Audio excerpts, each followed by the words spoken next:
නිවසේ මෙවැනි මතු පිට රැඳෙන විස බීජ 99.9%ක්ම විනාශ කරන විම් ක්ලීනර්ස්.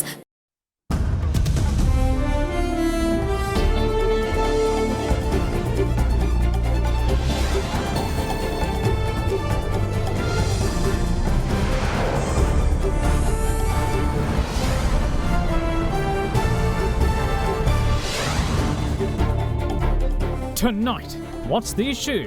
Acting Director General of the Colombo Port City Economic Commission responds to security threat claims. We've looked hard as a commission at how this could possibly be a threat to anyone's security.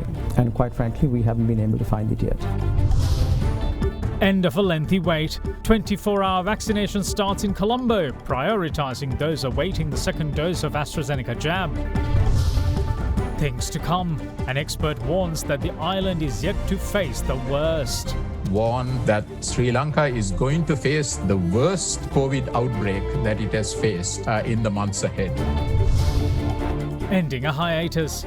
Sri Lankan Airlines resumes direct flights from Russia after 6 years. It is a great opportunity for tourist industry as well and for the country to have foreign nationals coming in. All that and much more coming up on First at 9. This Sunday, the 1st of August, 2021. හඳුන්වා දෙන නව ක්‍රියා shampoo තුන්ගුණයක් ක්‍රියාකාරී aunty ඩෑන්ඩ්‍රෆ් තාක්ෂණයෙන් ඉසේ සම පෝෂණය කර ඉසුරු ඉවත් කරමින් නැවත ඇතිවීම වළකයි. නව ක්‍රියා shampoo. From AdaDerana, this is AdaDerana First at 9. Live from Studio 24 in Colombo. Good evening and welcome to First at 9. I'm Dhammik Ekanai. Now, Acting Director General of the Colombo Port City Economic Commission, Salya Vikramasuriya, says that the Commission could not find anything about the port city that would compromise the security of another nation. His remarks came during a discussion with Indivari Amuatha on our current affairs program at Hyde Park on AdaDerana 24. You can catch the full interview at 1 p.m. tomorrow on AdaDerana 24. How about the possibility that a non-Sri Lankan citizen is able to be a member of the Commission? But there aren't any at the moment, so if it's a possibility, then I think it's a possibility that there might be it might be necessary to have one for the benefit of the project in the future. It's not impossible.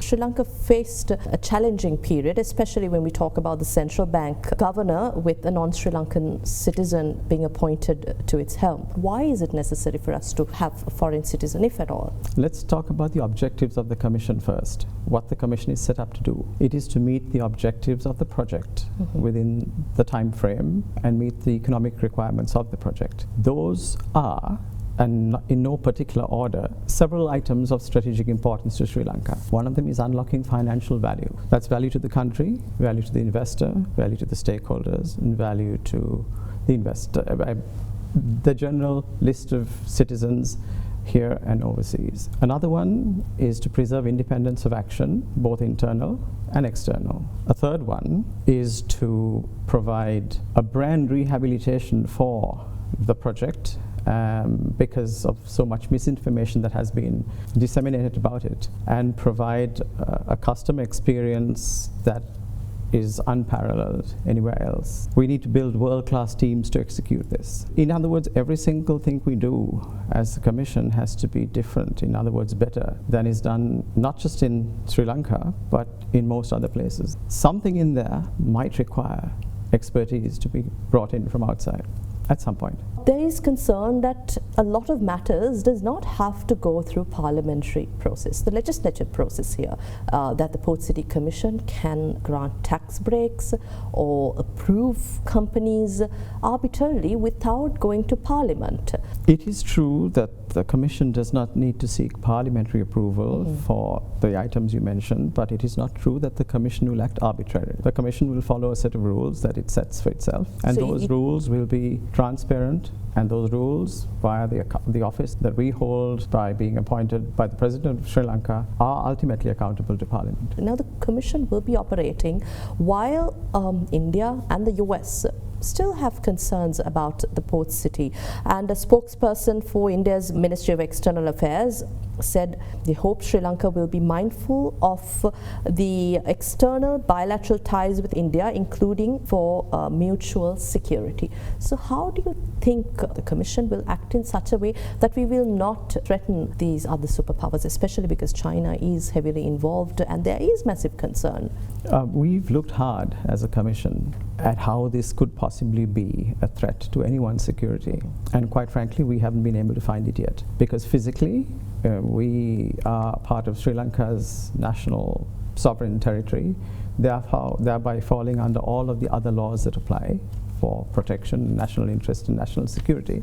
Economically, if we pose a challenge or a threat, then I think that's a free and fair competition for us to engage in for national benefit. The port will deal with marine traffic, and the port city is accessed by road. Somebody could swim to the port city, but that's about it. There is nothing else that impinges anybody else's security that is happening there. One little thing about the Chinese interest, it is true, their primary interest in the port city project is as an investor. So they have invested this money. It's not money the government has borrowed. That is expected to be recovered in terms of ROI. But the port city territory remains and always will be sovereign territory of Sri Lanka, owned by the government of Sri Lanka. Does this mean China will have no power whatsoever or jurisdiction over the port city area? It will have no jurisdiction. The project company has the right to transfer the 99-year lease accorded to them by the government for the plots that are specified in the agreement. So their recovery of investment is to transfer that lease to another party and to recover the cost from the commercial value. And the government gets a small revenue as royalty from that transaction. But there's no ownership, there's no sovereign. Now then, turning our attention towards the pandemic situation. 24-hour vaccination was launched in Colombo today for the first time since the pandemic hit the island. It, however, is limited to one vaccination centre located at the Vihara Mahadevi Park and is operated by the Army. The centre prioritises those who are awaiting the second dose of the AstraZeneca's Covishield vaccine, and the public response was rather good. The Army will continue the around-the-clock vaccinations there until further notice. Sri Lanka's vaccination efforts have been frequently boosted in recent times. After breaching 150,000 vaccinations per day, it just kept getting better. So much so, more than 1 million vaccinations were done on Thursday and Friday. As of last evening, over 9.9 million people had been partially vaccinated, with 2.9 million from that figure being fully immunized. The pace of inoculations in recent days gives hope that the island will reach its target of partially immunizing all its people above the age of 30 before next month. Up until now, there however has been a slight problem in the second dose rollout. It was exclusive to the receipt of AstraZeneca's Covishield vaccine. 539,357 people who were given the first dose in February and March have been waiting for the second dose, but the global AstraZeneca vaccine shortage meant they have now been waiting for well over 5 months for the second jab. The need for the second dose was made more evident by a study conducted locally, which said that a person's antibody response wanes after 28 days of the first Covishield dose. But thankfully, over 700,000 doses of the jab landed in the island yesterday, and today, the second dose rollout began, however with a twist. Like never seen before in the island, around-the-clock vaccinations were opened up to the public awaiting the Covishield second dose at the Vihara Mahadevi Park. The operation undertaken by the Sri Lanka Army will run until further notice.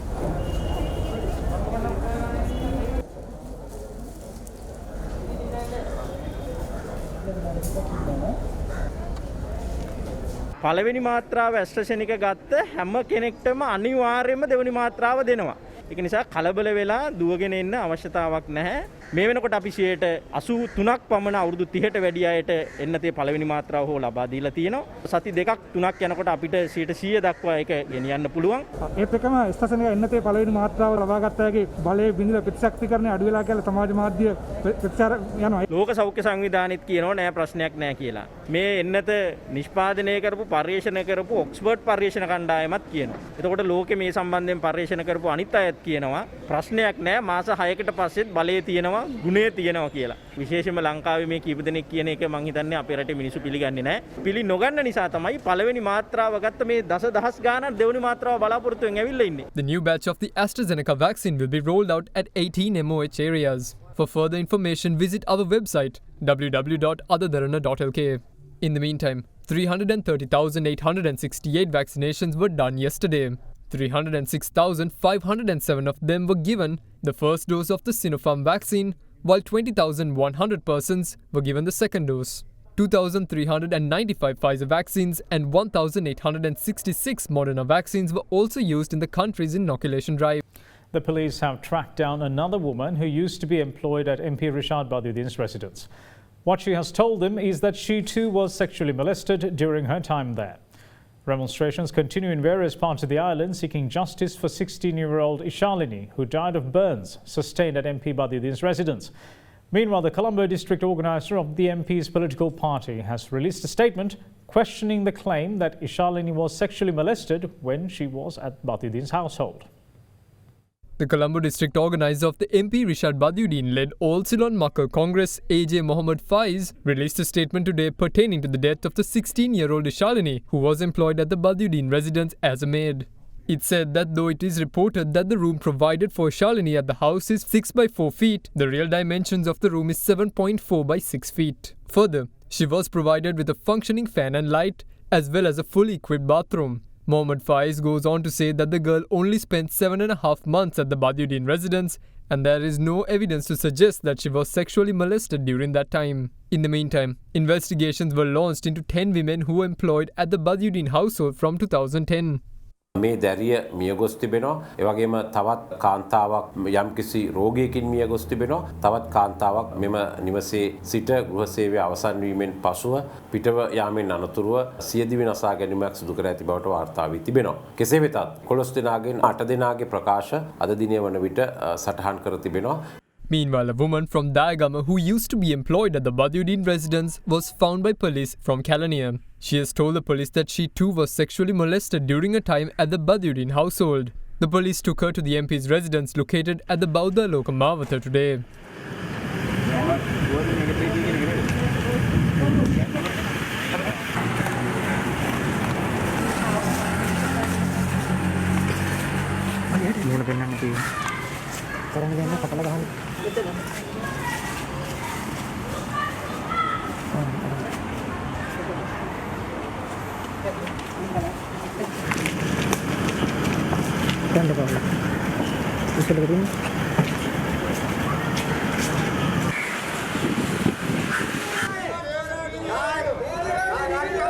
Demonstrations continue to be staged in various parts of the island demanding that justice be done by late Ishalini.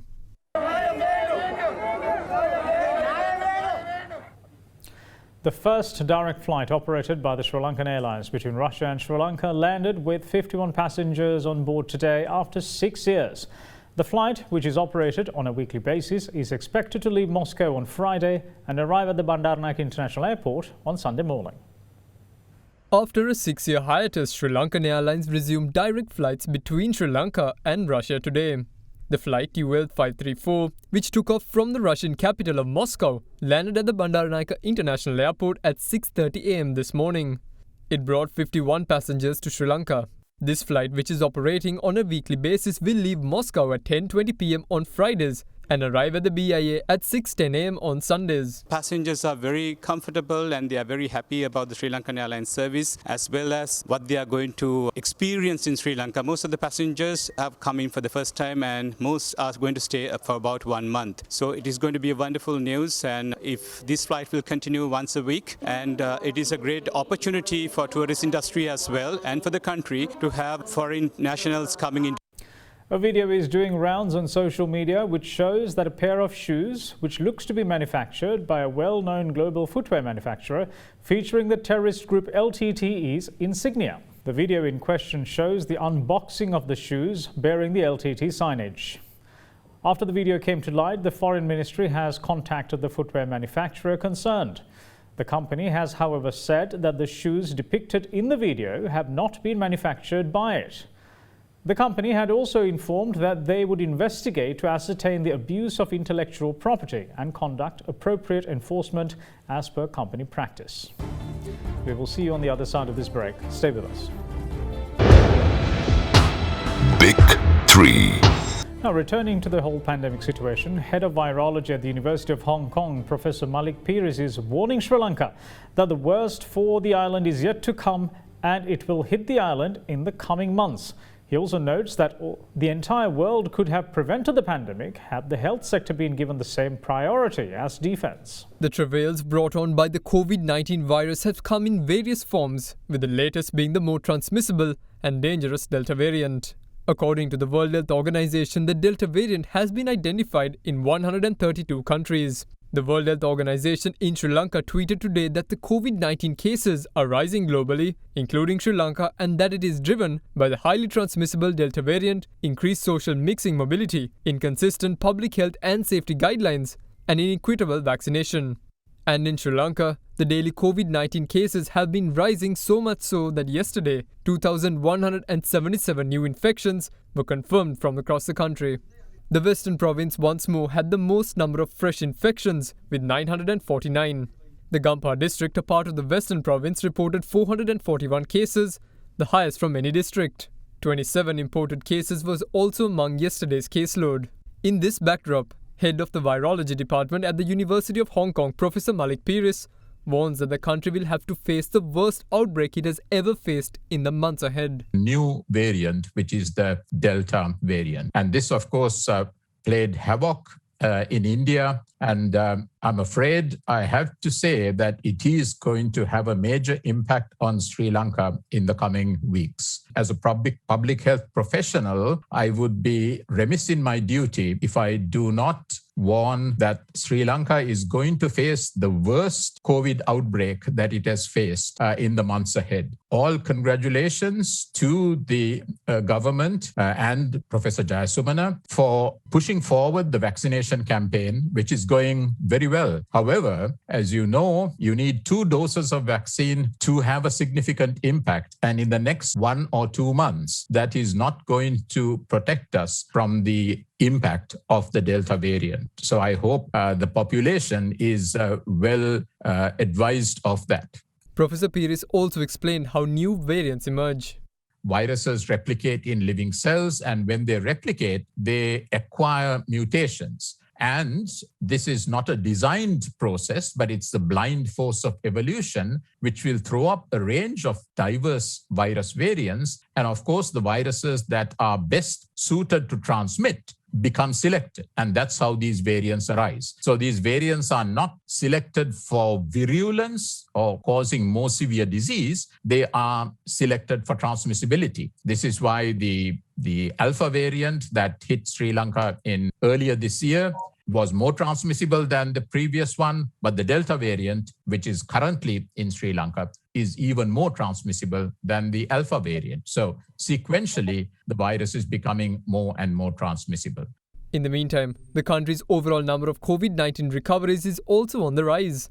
1,792 recoveries were confirmed today, taking the tally to 278,910. As for today's caseload, 1,792 new COVID-19 infections have been reported so far.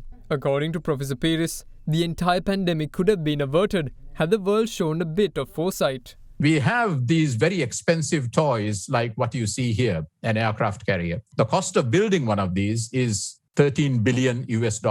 And that doesn't include the cost of running it. And of course, countries, say, for example, the United States has many of these aircraft carriers, but it did not protect the United States from the ravages of this pandemic. So I think the issue is we are very well ready to put down huge amounts of money for things like defense. But as nations, we have not been willing to invest in global health security, which is equally or probably even more needed. Now, a leading expert on market intelligence says that organic products that are exported to the European Union must have a recognized certification of the bloc. Addressing a webinar on finding a market for agri-products in the EU, he added that it is highly important for Sri Lankan entrepreneurs to understand the requirements before approaching buyers for startups. The Sri Lankan Embassy in Germany, in collaboration with the Import Promotion Desk of Germany, as well as the Export Development Board of Sri Lanka, recently held a webinar on the topic Finding a Market for Agri-Products in EU, with a special focus on organic markets.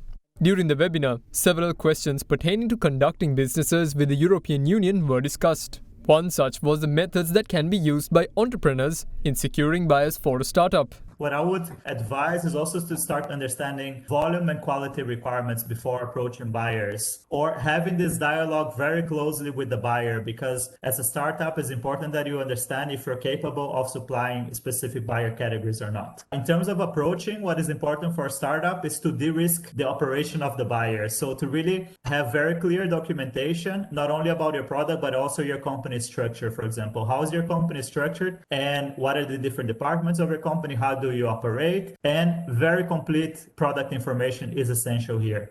Further, lead expert on market intelligence Gustavo Ferro also responded to queries pertaining to certifications needed if products exported are organic. If the buyer is very satisfied with the product and with the certification, it's important for organic that you have a valid certification, EU recognized certification by an accredited certifier. And this is related to another question I had on the chat, that if certification is mandatory or not. If it's the organic market, the certification has to be recognized. The company has to be audited and certified by an accredited certifier in the country. So this means that it complies with the EU regulation that's a legislation. It cannot be equivalent or no, it has to be according to European legislation to be considered to be organic certified in the European market. This is very important. It has to comply with regulation. If the buyer is satisfied with organic, probably because it's organic certified, and you have to keep the certification if you're operating in that market. Ferro also explained why Sri Lankan value-added products are facing challenges in securing a market. This is something that companies usually face. And of course, the regulation of organic also regulates the fact that when a product is processed, 95% of the ingredients need to be organic certified as well for this processed product to be recognized as organic product, as a processed product. The issue there, of course, of value addition is also that there is an existing industry in Europe for manufacturing. So you're competing sometimes directly with a certain industry that exists in Europe. So in terms of marketing, this can be very complicated. One of the possible access channels that I can see as potential is to work under private label, of course. If you have very good food safety, good production capacity, you can explore that option to work under a private label of a brand or even a supermarket. But this will require very, very good food safety and very good capacities in general as a business. With Sri Lanka banning chemical fertilizer in a bid to go fully organic, including exports, the increase in air and sea freight costs can have a direct impact on businesses. So what are the possible ways to overcome such challenges? Actually, when I mentioned fresh produce, I actually mentioned as something that it was a long-term trend, but it was a little bit interrupted during COVID exactly because of this, because of the high cost. I saw that some countries were trying to negotiate with airlines as a group of companies. So some lobbying is needed there because, of course, air freight is very expensive for any kind of products, and they have become even more so because of the short availability of flights in general. And this is also not only air freight, sea freight has become more expensive, as I hear from other countries as well. I think the only solution that I can think of is to really negotiate with airlines as a group, and more in terms of lobbying as a group of companies, for example, as far as I have heard from other countries and companies that I can use as an example here.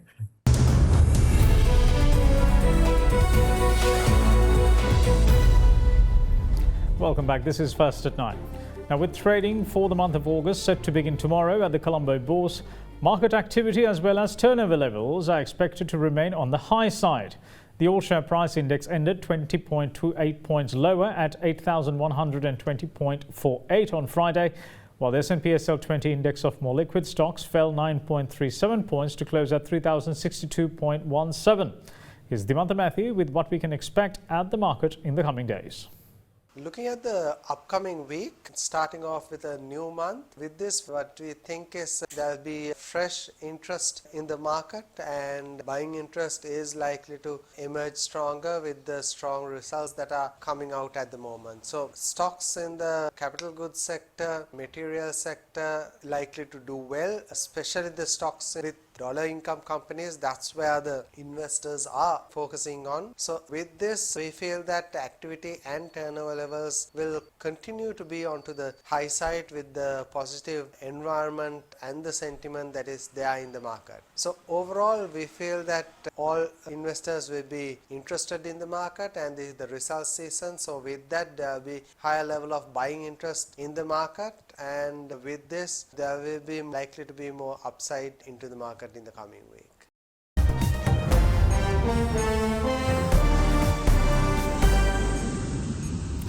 Flames and plumes of smoke rose over the Turkish tourist town of Bodrum as a new wildfire broke out yesterday. Video and photographs showed helicopters dropping water as the fire raged near residential areas in the Aegean summer hotspot. Authorities asked residents to leave their homes as plumes of smoke rose from the area.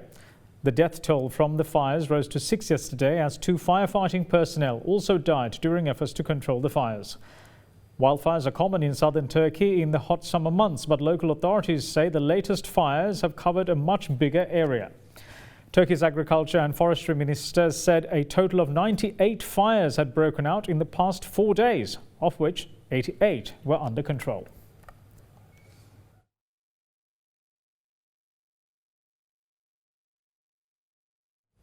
The US Navy says that it is assisting an Israeli-managed petroleum products tanker that was attacked on Thursday off the coast of Oman. It said yesterday that the attack was most likely carried out with a drone. Still photographs released by the US Navy showed preparations underway to assist the damaged tanker. The Mercer Street, a Liberian flag Japanese-owned vessel, is currently being escorted by the aircraft carrier USS Ronald Reagan. The U.S. Central Command said that the U.S. Navy explosives experts are aboard to ensure that there is no additional danger to the crew and are prepared to support an investigation into the attack. Israel's foreign minister blamed Iran for the attack, which killed 2 crew members, a Briton and a Romanian. Iran's foreign minister, however, denied the state's involvement in the attack and described the allegation as baseless. A spokesperson for the ministry said that such blame games are nothing new and that those who are responsible for the attack are the ones who made it possible for the Israeli regime to set its foot in the region. And that's it from all of us here at First at 9. Thanks for watching. Bye-bye.